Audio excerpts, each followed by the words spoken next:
పిల్లలు మీరు అక్కడ కుర్చీలు వరుసగా పెట్టున్నాయి కదా, దాని కింద నుంచి మీరు పాక్కుండా ఇటు ముందుకు వచ్చేయాలి.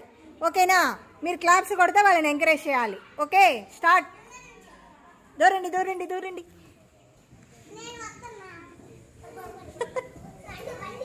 క్లాప్స్ కొట్టండి.